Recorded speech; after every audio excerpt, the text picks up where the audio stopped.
దేవుని పరిశుద్ధ నామానికి మహిమయు ఘనతయు ప్రభావము కలుగునుగాక.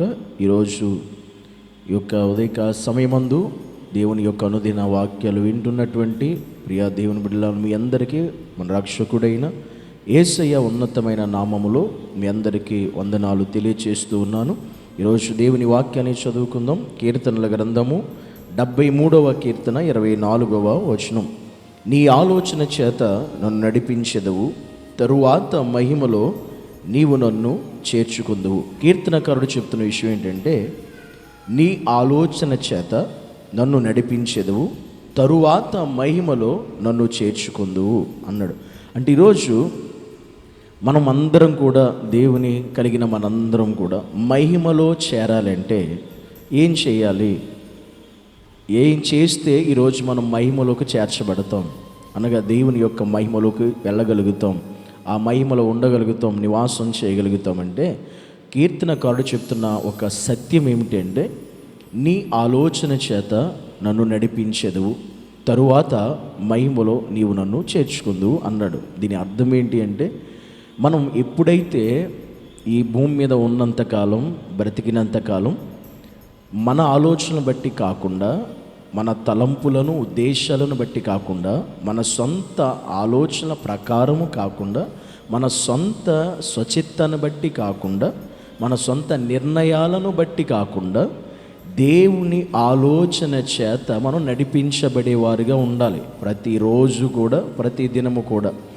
ఎవరైతే దేవుని ఆలోచన చేత నడిపించబడతారో వారు ఖచ్చితంగా ఎక్కడికి చేర్చబడతారంటే మహిమలోనికి చేర్చబడతారు అని కీర్తనకారుడు ఈ సత్యాన్ని ఈరోజు మనకి తెలియచేస్తూ ఉన్నాడు.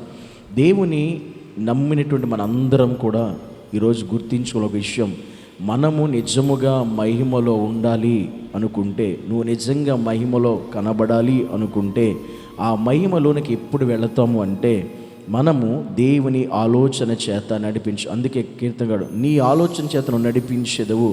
నిజమే, ఈరోజు మనం దేవుని ఆలోచన చేత నడిపించబడేటువంటి వారిగా ఉండాలి. ఈరోజు ఎంతమంది మనం నిజంగా దేవుని ఆలోచన చేత నడిపించబడుతున్నాం? ఎంతమంది మన సొంత ఆలోచన చేత నడిపించబడుతున్నాం? ఎంతమంది లోక సంబంధమైన విధానాల చేత నడిపించబడుతున్నాం?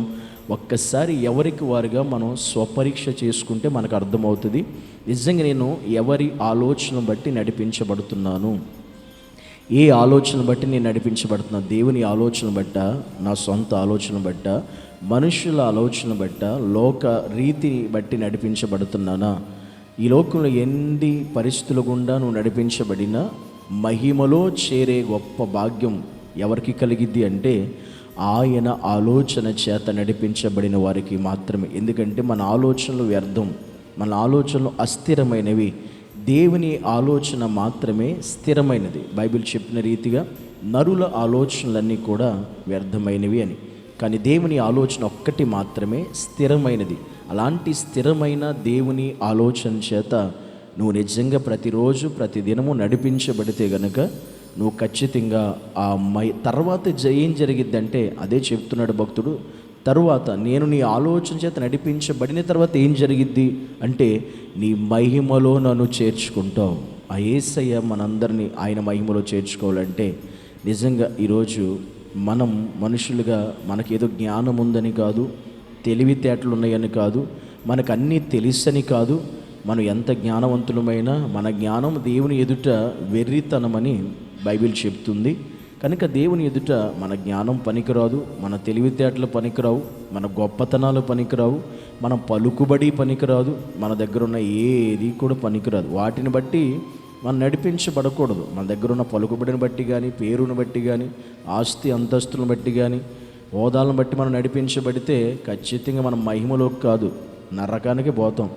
కానీ మహిమలోకి వెళ్ళాలంటే ఏం చేయాలంటే ఆయన ఆలోచన బట్టి నడిపించబడాలి. అట్టి కృప దేవుడు ఈ దినము నుంచి మనందరికీ దయచేయునుగాక. ఆమేన్.